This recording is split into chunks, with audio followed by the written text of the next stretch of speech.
안녕하세요. 오늘도 사연살롱을 찾아주셔서 감사합니다.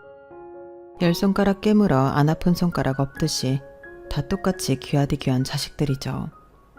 하지만 살다 보니 그 손가락 중에서도 고통을 감수해가면서 잘라내야 하는 가슴 아픈 순간들이 생기더군요. 제 시리고 시린 가슴 아픈 이야기를 들려드릴게요. 저와 남편은 중매로 만나 결혼했지만 서로 생각하는 방식도 방향도 비슷해 큰 트러블 없이 남매 셋을 낳고 잘 살았어요. 기쁠 때는 함께 웃고 힘들 때는 또 서로 그 짐을 짊어지면서 평생 반려자로 다정히 지냈죠. 남편과 사이도 좋고 아이들도 다 잘 키웠는데 큰애가 중학교에 다닐 때 집안 경제 상황이 좀 안 좋았던 적이 한 번 있었어요. 작게나마 사업을 시작했던 남편이 위기를 맞으며 5 식구에게 위기가 닥쳤던 것이죠. 당시 제가 동네에서 소소하게 미용실을 운영하고 있었는데 한동안 그것이 저희 가족들의 수입원이었죠. 제가 외벌이로 집안 살림을 책임지다 보니 당연히 허리를 졸라매도 항상 돈이 부족했고 남편은 제게 미안해했어요. 하지만 남편보다도 가장 가슴 아팠던 것은 장남이었던 우리 형수가 밑에 동생이 둘이나 더 있어 많이 양보하고 희생을 감내해야 했던 것이죠. 그때는 형수가 그저 마음 착하고 양보심이 강한 아이인 줄로만 알았어요. 하지만 점점 커가고 집안 사정도 조금씩 나아지면서 그때 받지 못한 경제적 보상을 어떻게든 채우려는 욕심을 간혹 보이더군요. 둘째 아들과 셋째 딸과는 다르게 허세욕도 있는 편이었고요. 결과야 어떻든 큰아들이 그렇게 된 이후에는 저희 부부 책임이 컸으니 그 허전하고 부족한 마음을 채워주려 부단히 노력했어요. 다행히 남편은 7년 만에 다시 일어설 수 있었고 지금까지 직원 5명 정도 둔 작은 공장을 운영하고 있어요.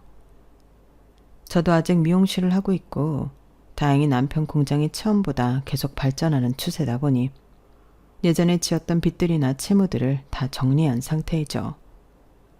남편이 한번 바닥을 치긴 했지만 이렇게 빨리 재개했다는 사실에 너무나 감사했어요. 그 후로 아이들 모두 공부 열심히 하고 자기에게 맞는 직업들을 찾아 사회생활도 잘 꾸려나가고 있었죠.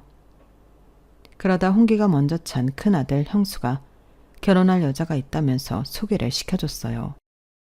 저희 아이들 중 처음으로 결혼하는 것이기도 했고 저나 남편이나 큰아들에게 마음의 빚이 있는지라 할 수 있는 한 많은 지원을 해주고 싶었어요.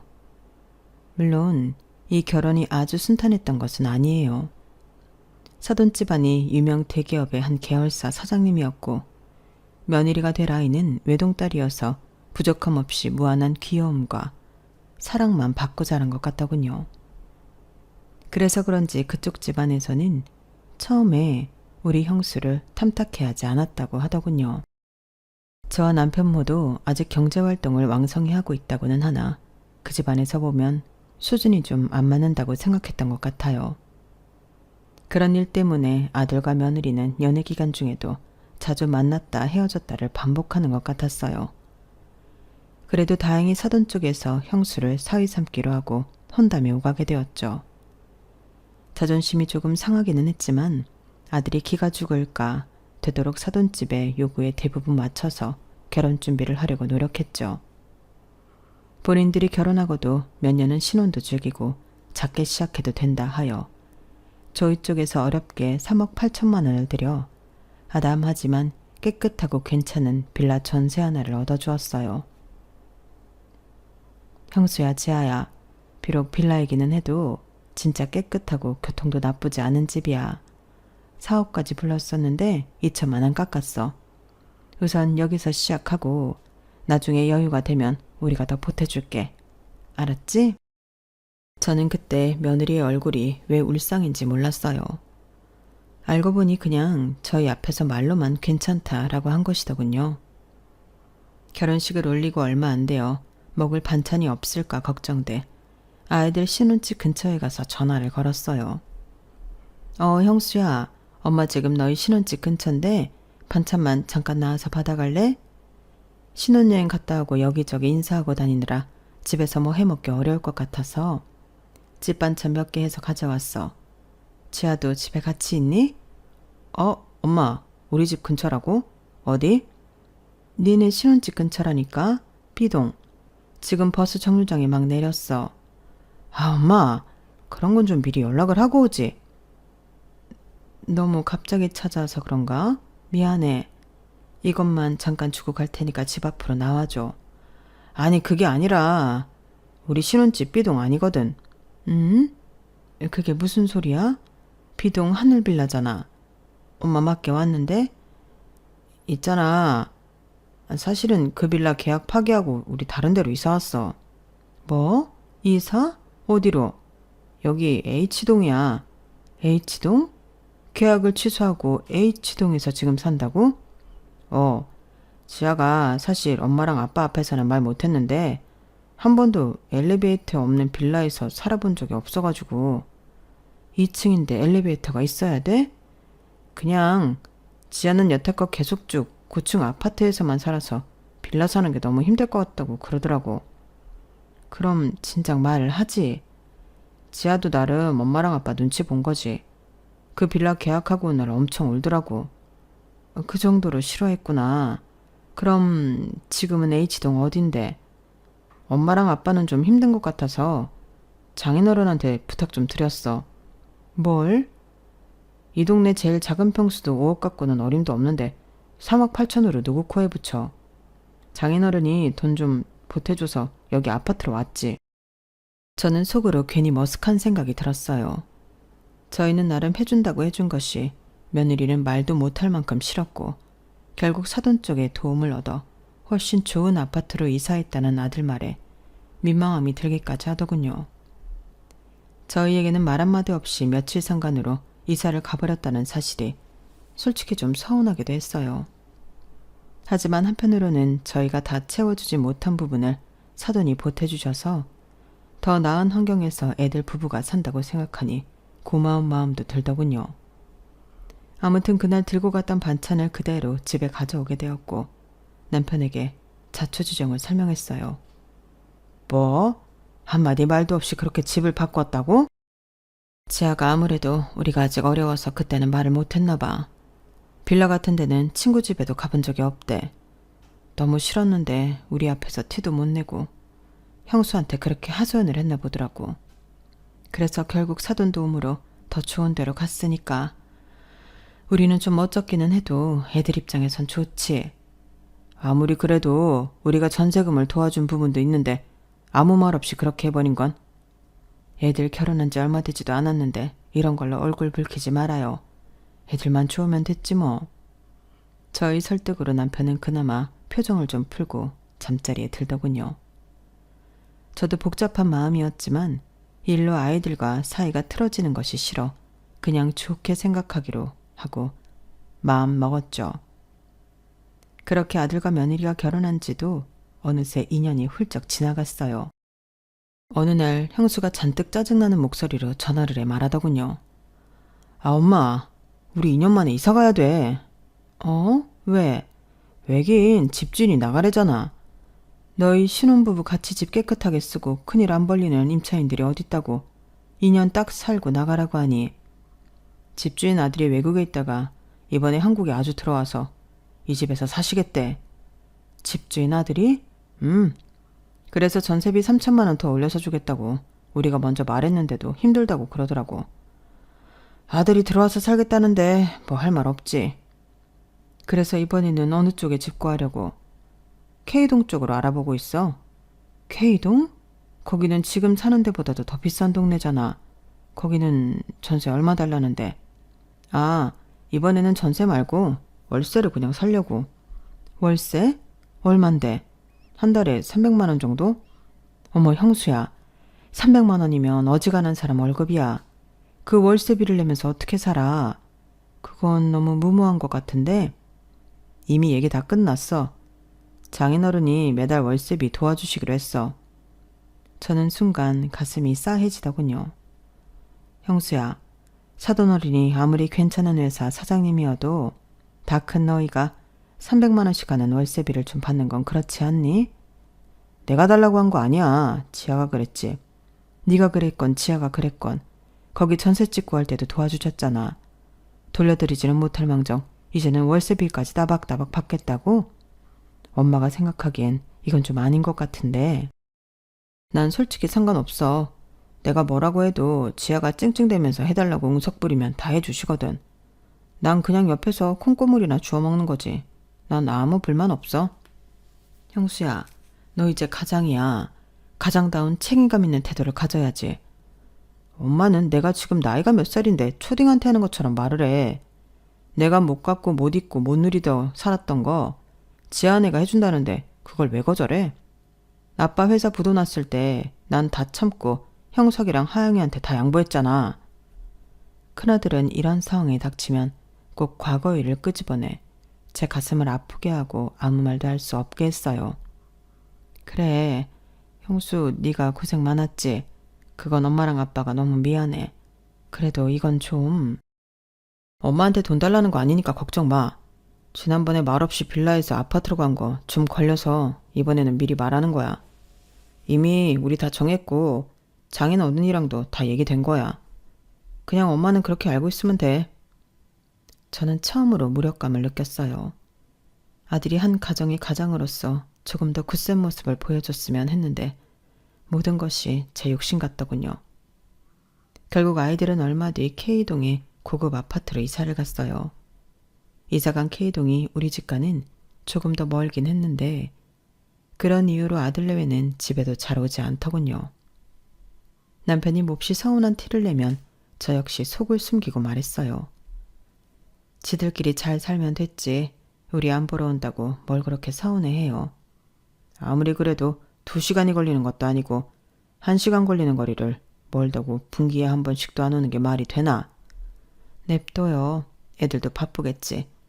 형석이랑 하영이나 신경 써요. 그런 와중에 막내딸이 결혼 허락을 받는다며 남자친구를 집에 데려왔어요. 시원시원한 생김새의 목소리까지 마음에 안 드는 구석이 없더군요. 딸과 사위의 결혼은 큰 잡음 없이 무난하게 치러졌어요. 딸은 결혼과 동시에 임신도 했고요. 저희 집에는 이제 저와 남편, 둘째 아들만 남게 되었죠. 둘째 아들도 얼른 짝을 찾아갔으면 좋겠는데 아직 결혼 생각이 전혀 없다고 손사래를 치더군요. 나까지 장가가면 엄마랑 아빠 쓸쓸해서 어떡해. 네가 장가가서 예쁜 며느리 귀여운 손주 안겨준 게 효도야. 쓸쓸은 무슨. 엄마랑 아빠랑 둘이 얼마나 재미지게 잘 지내는데. 손주는 큰형이랑 하영이가 안겨드릴 테니 제 자식까지는 기대하지 마십시오. 이 녀석이. 이렇게 5식구에서 어느덧 조촐한 3식구가 되었죠. 결혼한 딸아이는 하루가 멀다 하고 전화도 하고 집으로 찾아와 얼굴을 비췄지만 큰아들 내외는 역시나 한 달에 한 번 목소리를 듣는 것도 힘들었어요. 어느 날 만삭인 딸애가 휴대폰을 뒤적이더니 제게 말하더군요. 큰오빠네 해외여행 갔다 왔나 봐. 해외여행? 그런 말 없었는데. 이것 봐, 카톡 프로필 사진 다 바뀌어 있잖아. 와, 이게 어디야? 엄청 삐까뻔쩍한 데 갔다 왔나 본데? 딸애가 보여주는 형수의 카톡 사진은 화려하고 따스한 햇살이 감도는 멋진 풀빌라 수영장에서 며느리와 다정하게 찍은 사진이더군요. 그리고 저는 알게 되었어요. 배경사진에는 며느리 말고도 사돈댁들과 휴양지로 보이는 곳에서 다정하게 찍어 올라왔더군요. 와, 큰오빠 언니네 식구들이랑 갔나 봐. 엄마한테도 말 안 했어? 통 연락이 없어서 계속 바쁜 줄 알았어. 바빠도 전화는 할 수 있지. 장인장모 모시고 갔나 본데. 큰오빠 너무한다. 엄마랑 아빠도 모시고 한번 다녀오지. 오빠가 사돈댁에 예쁨 받은 짓 잘한 거지. 새언니는 엄마랑 아빠한테 예쁜 짓 잘 못하잖아. 그건 그냥 개인 특성인 거고. 솔직히 오빠랑 새언니 이 집에는 너무 무심해. 결혼할 때 사돈 도움을 많이 받았잖아. 엄마랑 아빠도 3억 8천 마련해서 보냈잖아. 뭐 웬몸으로 보냈어? 아니잖아. 이런 거 보면 큰오빠 좀 밉상이야. 예전에 은원 한마디 없이 지네끼리 이사가고 통보한 것도 마음에 안 들고 연락도 잘 안 하고 진짜 별로야. 다 사는 방식이 다른 거지. 오빠도 이제 가장이야. 형수만의 방식이 있는 거지. 엄마는 큰오빠 너무 감싸지 마. 예전에 우리 집 어려울 때 오빠가 다 희생했다고 생각해서 그렇게 그냥 다 이해해주는 거지. 아니야. 그건 큰오빠 착각이야. 알게 모르게 둘째 오빠랑 내 것도 많이 뺏어갔어. 엄마 아빠 앞에서만 닭똥 같은 눈물 뚝뚝 흘리면서 자기가 다 양보한 것처럼 연기했었지. 진짜 오빠만 아니면 칵 쥐어받고 싶은 순간이 한두 번이었는 줄 알아? 아무튼 그 당시에 큰오빠만 무조건 참고 희생한 건 아니라는 거. 엄마도 잘 알고 있어야 돼.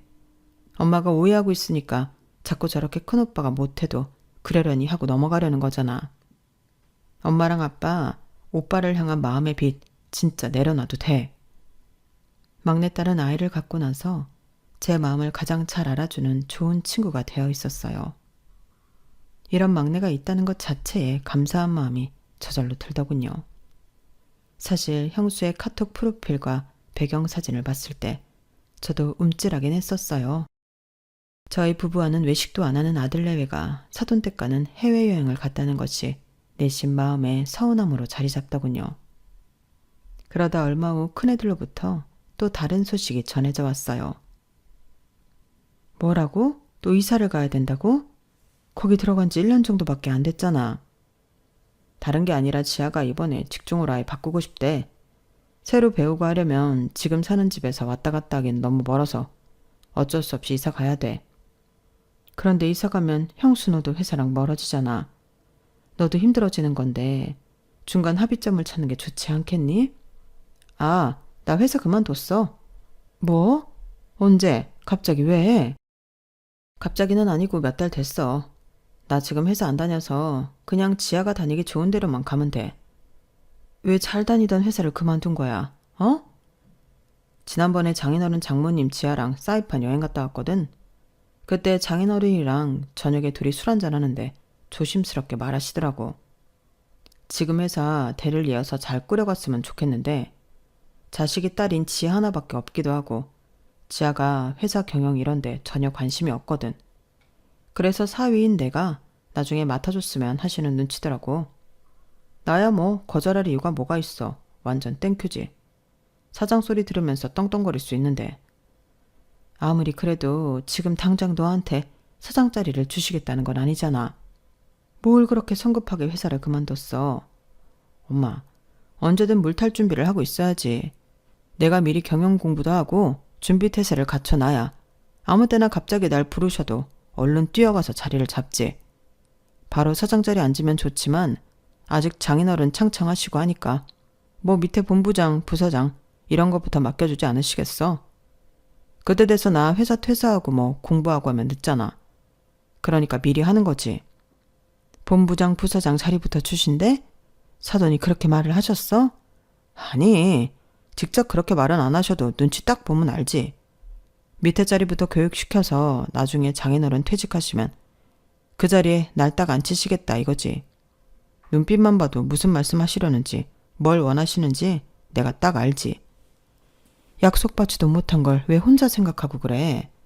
약속 받은 거나 다름없다니까. 누가 봐도 수순이 그렇잖아. 외동딸만 있는 사장이 능력 있는 사위에게 자리 물려주는 거 약속이 뭔 소용이야 가족끼리. 가족 경영하는 거지 뭐. 저는 형수가 점점 더 많이 달라지고 있다는 느낌이 들었어요. 성공을 향한 야망이나 허세는 좀 있긴 했지만 이 정도로 허황된 꿈을 꾸는 아이는 아니었거든요. 절로 한숨이 나왔죠. 왜 형수가 계속 저렇게 변하는지 걱정도 되었고요. 이제 제 품을 떠난 자식이라 사사건건 간섭할 수도 없고 간섭을 한다 해도 바뀔 마음이 전혀 없어 보이더군요. 형수의 소식을 남편과 나누었더니 남편 역시 한숨을 크게 쉬더군요. 그럼 지금 그 집 월세도 사돈댁이 책임지고 있고 지아가 새로 뭘 시작한다는데 그거 자리 잡을 때까지도 도움을 주셔야 하는 상황이고 형수까지 왜 아무 계획 없이 퇴사까지 해서 아휴 도무지원 요즘 애들이 무슨 생각을 하는지 알 수가 있어야 말이지. 사돈댁이 아무리 돈이 많고 잘 산다고 해도 다 커서 결혼한 애들을 지금까지 감당하신다는 게 우리도 면목 없기도 하고 참 기분이 좀 그래요. 뭐 다른 연락은 없었고? 네, 그 월세집에서 나와서 지아가 원하는 쪽으로 이사한다는 것도 오늘 형수한테 처음 들었고, 직종을 바꾼다는데 뭘 하려는 건지도 모르겠고. 한숨이 절로 나오더라고요. 형수 이놈의 자식은 타들어가는 부모 마음을 알기나 하나. 간만에 전화해서 한다는 소리가 뭐 거의 다 통보식이니 진짜 마음에 안 들어. 남편 역시 아들 내외를 생각하며 혀를 끌끌 차더군요. 그날 이후 남편과 저는 며칠 동안 긴 의논을 했어요. 그리고 굉장히 어려운 결정을 내리기로 했죠. 저희는 함께 사는 둘째 아들 형석이에게 먼저 말을 꺼내고 이해를 구해야겠다 싶었어요. 형석아, 얘기 좀 할까? 무슨 일 있어? 다른 게 아니고 큰형이 지금 사는 집에서 나와서 또 이사를 해야 한대. 또? 왜? 지아가 직종을 바꾸려고 하는데 그걸 시작하는 곳이 지금 집이랑 먼가 봐. 그래서 좀 가까운 쪽으로 옮기는 게 좋겠다 그러더라고. 형 회사는? 그만뒀대. 나중에 사돈어른 뒤를 이어 경영을 배워놔야겠다고. 형수 형, 허영심이 아주 단단히 들었네. 자기 지금 하는 일이나 열심히 하지. 뭐 거기까지 욕심을 낸대. 훅 정말. 형수도 다 생각이 있고 계획이 있으니까 그런 결정을 했겠지. 생각은 무슨. 마음에 안 들어 하여간. 이상하게 둘째 아들 역시 막내딸처럼 큰아들을 좋게 생각하고 있지는 않더군요. 난 그 형수도 마음에 안 들어. 부잣집의 외동딸로 태어나서 아주 공주대접이 익숙하지. 시어머니 시아버지 명절이라고 오기를 하나 와도 앉아서 챙겨주는 밥 다 먹고 과일도 깎아주는 거나 다 받아먹기나 하고. 형도 그런 형수한테 한마디 할 법한데 아주 둘 다 똑같이 그러고 있더만. 형도 그 집 사위 되더니 자기가 무슨 왕자라도 된 것 마냥 굴어. 형도 완전히 변했어. 어쩌다 형제 사이가 이렇게까지 됐는지 듣는 내내 마음이 무겁고 뻐근했어요. 어쨌든 원래 5이서 살던 이 집에 형이랑 하영이도 나가고 우리 셋밖에 없잖니. 그래서 집을 좀 좁혀서 갈까 하는데 방도 저렇게 많이 필요 없고 해서. 그래서 남는 돈 형 주려고? 형수랑 지아도 이제 슬슬 아기 가져야 할 텐데 언제까지 저렇게 자가 못 정하고 떠돌아다녀야겠어. 형수네 집 부자잖아. 거기서 해주면 되지. 이미 그쪽도 많이 받았어. 엄마랑 아빠도 염치가 있지. 이번에는 우리가 도와주는 게 맞아. 그리고 형석이 너도 지금 말이야 그렇지만 언젠가 결혼해서 출가할 수도 있잖아. 그럼 이 큰 집에 엄마랑 아빠 진짜 쓸쓸해서 못 살아. 상황이 이렇게 된 김에 큰형 좀 도와주자. 난 진짜 결혼 안 한다니까. 아유, 나중에 후회할 소리 그렇게 단호하게 하지 마셔요, 아드님. 아무튼 지금은 이렇게라도 형 도와줘야 엄마랑 아빠가 진짜 후회 안 할 것 같아. 엄마랑 아빠가 그렇게까지 해서 도와준다고 형이 고마워할 것 같아? 첫 신혼집 해준 것도 싫다고 저쪽 집 돈 보태서 말도 없이 홀라당 이상한 형인데 이번에 마지막으로 도와줘야 엄마 아빠의 마음이 편할 것 같아.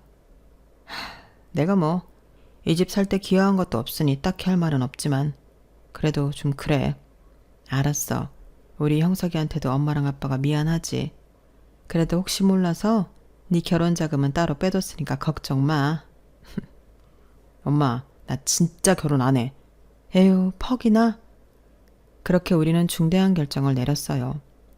사실 저희 집은 좀 오래되긴 했지만 평수도 넓고 주변 인프라가 워낙 잘 되어 있어서 언제부터인가 계속해서 집값이 꾸준히 오르더군요. 새로 짓는 요즘 집처럼 순살 아파트인지 아닌지 걱정할 필요도 없고 인테리어만 싹 바꾸면 최신 아파트보다 더 좋아 보이는 집도 많더군요. 저희 부부는 부동산의 시세를 알아보기 시작했어요. 지금 사시는 곳이 다른 단지보다 평수도 크고 잘 빠져서 지금 파셔도 좋기 17억은 받으실 수 있을 겁니다. 정말요? 생각보다 많네요. 솔직히 팔기는 아까운 집인데 정말 파실 건가요?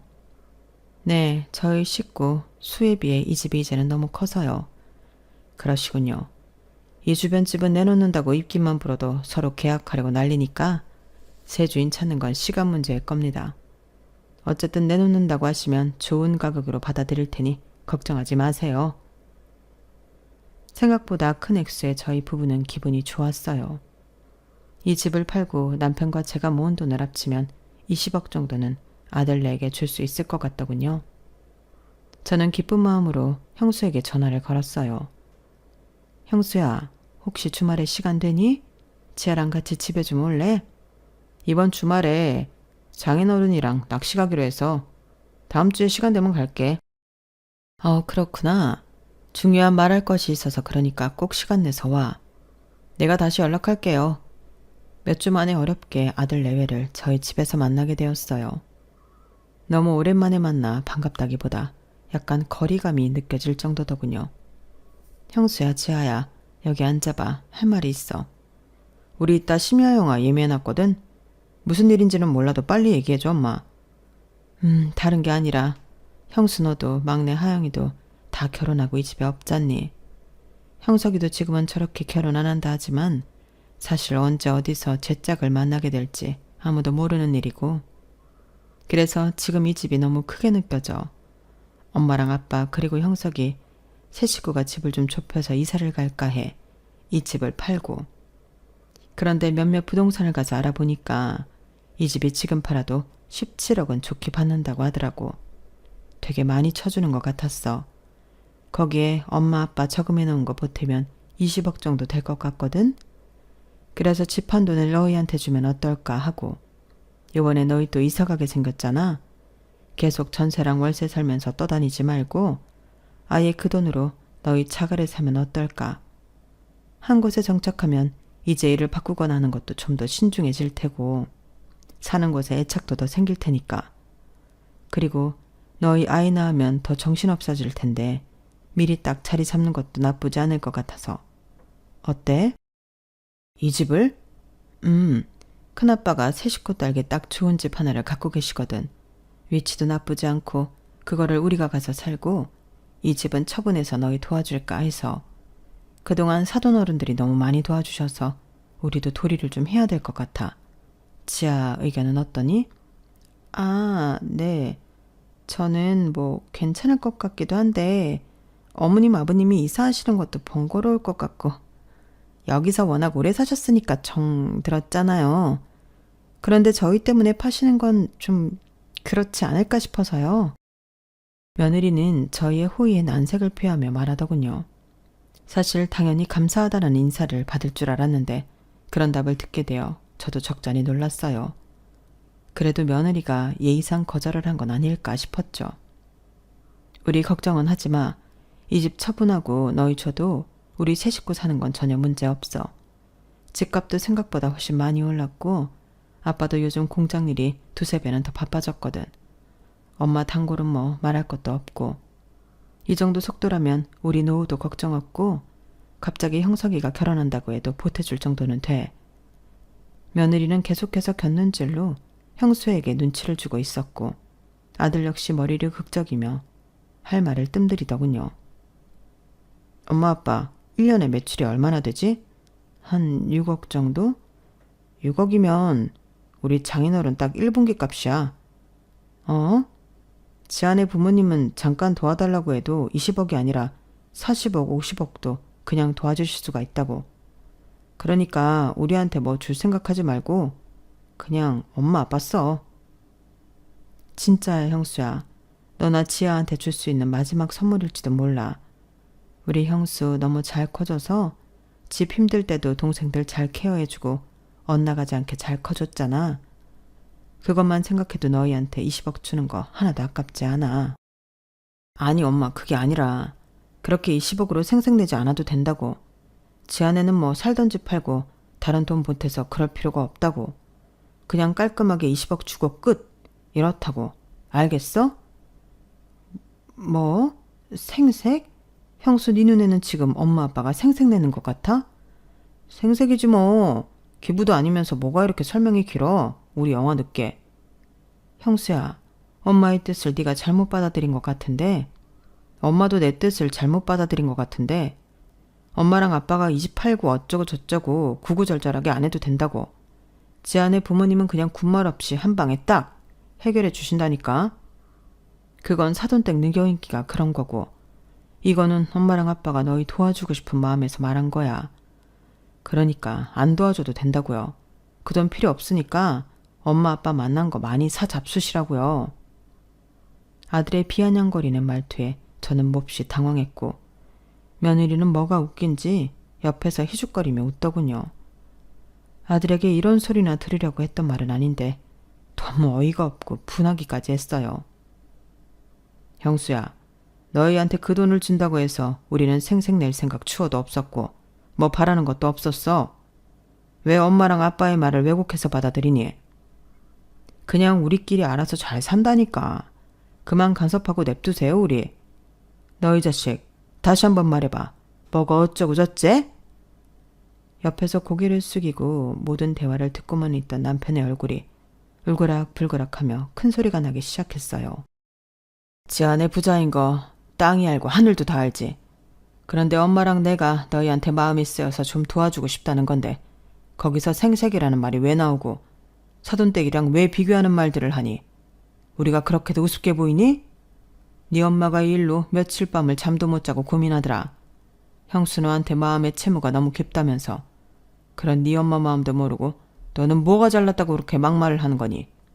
지아 너도 참 그래. 너 여기 시댁 거의 1년 만에 오는 것 아니니? 그런데 빈손으로 와서 식탁에 앉아서 밥 먹고 다 먹은 밥그릇이랑 젓가락도 그대로 두고 나오더구나. 형수, 엄마가 커피 타줄까 물어보는데도 넌 스타벅스 것만 마셔서 아무거나 못 마신다고 하질 않나. 복숭아 잘라줬는데도 색깔이 이상하다고 포크로 휘적대기만 하질 않나. 내가 옆에서 보고 참다 한마디 하는 거다. 며느리는 남편의 꾸지람에 금세 눈이 시뻘개져서는 닭똥 같은 눈물을 뚝뚝 흘리더군요. 아빠, 왜 지아한테 뭐라고 그러세요? 아들은 며느리를 두둔하며 남편에게 대들더군요. 뭐? 형수 너도 진짜 적당히 해라. 지아네 집 돈이 그렇게 좋으면 그 집 머슴으로 들어가 살아라. 그 말에 빈정이 상한 아들 역시 며느리의 손을 잡아채고는 인사도 없이 밖으로 나가버리더군요. 쾅 닫힌 문 쪽을 바라보며 저와 남편은 거의 넋이 나가 있었어요. 좋은 소식을 전하려고 아들 내외를 불렀는데 오히려 다툼이 일어나는 역효과를 보게 된 거죠. 어안이 벙벙했어요. 여보, 됐어. 저런 녀석한테 무슨 아파트고 돈이야? 없던 일로 해. 남편 역시 화가 잔뜩 나 방으로 들어가 버렸어요. 저는 당장 형수에게 전화를 걸 용기도 남편 뒤를 따라가 화를 풀어줄 마음도 생기지 않더군요. 저는 시집간 비어있는 딸의 방에가 문을 걸어 잠그고 한참을 울었어요. 그 뒤로 저희 부부도 아들 내외에게 연락을 먼저 취하지는 않았지만 아이들도 어떤 연락을 해오지 않더군요. 천륜이 이렇게 쉽게 끊어지는 것인가 싶어 목이 메고 가슴이 아팠어요. 저는 일주일 만에 5kg나 살이 빠졌고 딸까지 와서 제 걱정을 했어요. 엄마, 큰오빠 때문에 이런 거지. 그러니까 왜 좋은 일하고 엄마가 상처받아. 엄마가 생각하는 만큼 오빠 좋은 인간 아니야. 그날 형수의 모습은 제가 알던 제 아들의 모습이 아닌 것 같았어요. 정말로 저희 부부를 원망스럽게 쳐다보면서 나갔거든요. 저는 다시 머리를 싸매고 한참을 누워 지냈어요. 마음의 병은 한 달 넘게 이어졌고 남편의 도움으로 정신과 상담까지 받으며 약물 치료를 했어요. 상담을 하며 제 스스로 느낀 것이 있다면 형수를 이제 한 명의 가장으로 존중하고 부모 품에서 보내야 한다 하면서도 그걸 완전히 내려놓지 못한 것 같았어요. 관심이라는 이유를 붙여 애들을 귀찮게 하고 간섭하게 된 것은 아닐까. 제 자신을 원망하게 되더군요. 야속하게도 시간은 또 그렇게도 빨리 지나갔어요. 아들 내외와 그 일이 있은 후 반년 정도 지났을까요? 또 한 번 충격적인 연락을 받게 되었어요. 그것도 지아네 부모님, 즉 사돈으로부터 말이죠. 여보세요? 네, 접니다. 지아 애비. 아우 사돈, 어쩐 일로 전화를 다 주시고 잘 지내시나요? 잘은 못 지냅니다. 네? 어디 불편하신 곳이라도. 그쪽 아드님 좀 우리 딸한테 떨어뜨려 주세요, 제발. 그게 무슨 말씀이세요? 형수랑 지아 사이에 무슨 일이 있었나요? 둘이 갈라섰습니다. 네? 형수랑 지아가 헤어졌다고요? 네, 도장까지 쾅쾅 찍어서 둘이 완전히 남남됐다고요. 그런데 그쪽 아드님이 자꾸 우리 지혜한테 다시 받아달라고 울고불고 매달려서 아주 죽겠습니다. 저는 뒤통수를 맞은 듯 머리가 띵했어요. 도대체 왜 아이들이 이혼을 한 건가요? 왜긴요? 안 맞으니까 이혼하는 거죠. 죄송하지만 조금 더 자세히 이야기해 주시겠어요? 몇 달 동안 형수랑 지아랑 연락을 못하고 지내서 제가 아무 사정도 모르고 있습니다. 죄송해요. 계속 백수로 놀고 있었던 것은 아시죠? 그쪽 아드님? 네? 네. 아주 허황된 꿈을 꾸고 있더군요. 자기가 제 뒤를 이어 이 회사 사장이 된다나 뭐래나. 진짜 물려주실 생각 아니셨나요? 저는 기업가이자 사업가입니다. 지금 자기 앞에 일도 성실하게 안 하면서 유행이나 바라는데 제가 이 공들여 키운 회사를 형수 같은 애한테 줍니까? 네? 형수는 나중에 자리를 물려주시는 걸로 알고 있던데요. 그러니까 답답한 겁니다. 원래는 저도 그럴 생각이 있었지요. 아주 조금. 그래서 오늘 살짝 뛰었더니 형수가 아주 김칫국을 사발로 드링킹 하더군요. 경영수업을 공부하겠다고 어느 날 자랑스럽게 퇴사 이야기를 하더군요. 그래요. 경영수업 준비 다 좋아요. 그래서 형수가 준비를 했느냐? 아니요. 하나도 안 했습니다. 지아 말에 의하면 퇴사한 날부터 소파에 누워서 휴대폰 게임만 하더랍니다. 게다가 날씨 좋으면 좋다고 술을 마시지를 않나. 그주면 비 온다고 또 술을 꺼내질 않나. 아침마다 형수 술병 치우느라 힘들다고 우리 딸이 울더군요. 우리 딸 그렇게 남자 술병이나 치우고 살라고 그렇게 애지중지 키운 거 아닙니다. 설거지도 잘 안 시켜본 딸인데 어디서 감히. 그게 잠깐도 아니고 백수 생활하는 시간도 계속 늘어나더군요. 그러는 와중에도 나중에 제 회사를 어떻게 운영해서 뭐 어떻게 하겠다라는 개똥 같은 소리를 계속 주절거리더랍니다. 착한 제 딸이 우죽지겨우면 형수한테 그만하라고 소리를 질렀겠어요? 땀과 노력 없이 기회만 포착해 권세를 누리려는 사람, 저는 옆에 두고 싶지 않습니다. 제 딸 옆에는 더더욱 두고 싶지 않고요. 그래서 제가 이혼시켰습니다. 수화기 너머로 들려오는 이야기들이 모두 소설 같았어요. 들을수록 눈물만 나 숨이 잘 쉬어지지 않았어요. 제 아버님과 어영부영 통화를 마치고 한참을 땅을 치며 울었어요. 어디서부터 잘못된 것인지 도무지 알 수가 없더군요. 그 뒤로 형수에게 수차례 전화를 걸었지만 받지 않더군요. 대신 며칠 뒤 긴 장문의 문자를 아들에게 받았어요. 엄마, 아빠, 정말 죄송해요. 제가 너무 오만하고 자만했어요. 그날 그렇게 집을 뛰쳐나온 일이 뼈저리게 후회돼요. 부모님은 어려운 환경 속에서도 저를 이렇게나 잘 길러주셨는데 그 오래 살아 정든 집까지 팔아 저를 도와주시려고 했는데 제가 뭐에 씌인 건지 그게 고운 시선으로 보이지 않았어요. 아니, 제가 미쳤던 것 같아요. 다시 한번 너무 죄송하고 또 죄송해요. 부모님을 직접 찾아뵙고 머리가 깨질 때까지 용서를 빌고 싶지만 지금 아직 용기가 나지 않은 제 자신이 너무 싫습니다. 당분간 다른 곳에 내려가 지낼게요. 제 마음이 정리되고 부모님 얼굴을 뵐 용기가 생기면 다시 돌아올게요. 지금은 너무 면목이 없어서 고개를 들 수가 없습니다. 그동안 건강하시고 제 걱정은 하지 마세요. 저는 깊이 반성하고 있겠습니다. 형수는 그렇게 메시지만 남기고 어디로 간단 말도 없이 떠나버렸어요. 어쩌다 일이 이렇게 되었는지는 모르겠지만 가슴에 돌을 얹은 것처럼 무겁더군요. 혹시 아들이 나쁜 생각을 하진 않을까 너무 두려웠고요. 다행히 아들은 드문드문 생사 확인 메시지를 보내주고 있어요. 본인이 반성할 시간이 조금 더 필요하다고 하니 저희 부부도 큰아들이 건강한 몸과 마음으로 다시 돌아올 날만을 기다리고 있어요. 이번 일로 아들뿐만 아니라 남편과 제게도 다시 한번 삶을 되돌아보는 계기가 되었고 둘째 아들과 셋째 딸을 위해서라도 너무 가라앉지는 않기로 했어요. 큰아들이 하루빨리 좋은 모습으로 돌아왔으면 좋겠네요. 제 이야기는 여기까지예요. 들어주셔서 고맙습니다. 여러분의 가정에 행복과 복이 가득하길 바랍니다. 여러분, 사연 댓글에 응원과 현명한 조언 부탁드려요. 좋아요와 구독은 저에게 큰 힘이 됩니다. 오늘도 좋은 일 가득하세요.